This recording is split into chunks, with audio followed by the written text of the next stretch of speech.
சிந்து பைரவி அடுத்த வார எபிசோடில் பார்த்திங்க அப்படின்னா ஆடி மாதம் அப்படிங்கிறனால பைரவியும் சிந்தையும் அவங்க வீட்டுக்கு கூட்டிகிட்டு போகிறதுக்காக அவங்க அம்மா அப்பா வந்திருப்பாங்க.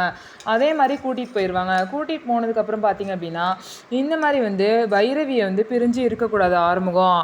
அவங்க 2 பேரும் சேர்ந்து இருந்தால் தான் அவங்க 2 பேரும் ஒருத்தர் புரிஞ்சுக்கிட்டு சீக்கிரம் சேர்ந்து வாழ்வாங்க அப்படின்னு சொல்லிட்டு அன்னபூரணி பிளான் பண்ணி அவங்க பைரவியோட அப்பா கிட்டே சொல்கிறாங்க. உடனே பைரவி அப்பாவும் ஒரு காரணத்தை சொல்லி இங்கே போர் போடணும் நம்ம வீட்டுக்கு, அதனால் வாங்க மாப்பிள்ள அப்படின்னு சொல்லி ஆறுமுகத்தை வர வச்சிடுறாங்க.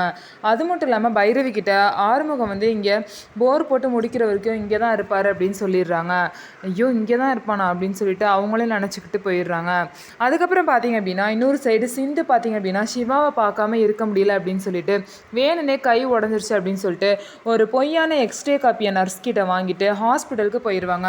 அங்கே போயிட்டு பார்த்தீங்கன்னா சிவா எக்ஸ்ரேவை பார்த்து பயந்துருவாங்க. அதுக்கப்புறம் வேற ஒரு டாக்டர் கட்டு போட சொல்லுவாங்க. அந்த டாக்டர் கிட்ட சிந்து எல்லா உண்மையுமே சொல்லிடுவாங்க.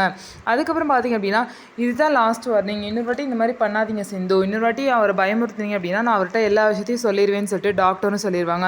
சாரி டாக்டர், நான் இனிமேல் இந்த மாதிரி பண்ண மாட்டேன் அப்படின்னு சொல்லிட்டு சிந்துவும் சொல்லிடுவாங்க. சிந்து பார்த்தீங்க அப்படின்னா உண்மையிலே கை உடைஞ்ச மாதிரி கட்டு போட்டு உட்காந்துருப்பாங்க. என்னால் சாப்பிட கூட முடியல டாக்டர் அப்படின்னு சொல்லிட்டு சாப்பாடு வாங்கிட்டு வர சொல்லி சிவாவே ஊட்டி விடுவாங்க. இது எல்லாத்தையும் பார்த்தீங்க அப்படின்னா இன்னொரு சைடு ஸ்னேகா பார்த்து ரொம்பவே டென்ஷன் ஆகிட்டு இருப்பாங்க. சிவா மேலே சிந்து வச்சிருக்க லவ்வுக்கும் சிவா சிந்து மேலே வச்சிருக்க பாசத்தையும் மீறி ஸ்னேகானால அவங்க 2 பேருமே பிரிக்கவே முடியாது. இந்த வீடியோ உங்களுக்கு பிடிச்சிருந்தா நம்ம வீடியோவை லைக் பண்ணிக்கோங்க. அதுக்கப்புறம் மறக்காமல் நம்மளோட சேனலை சப்ஸ்கிரைப் பண்ணிவிட்டு பாருங்கள்.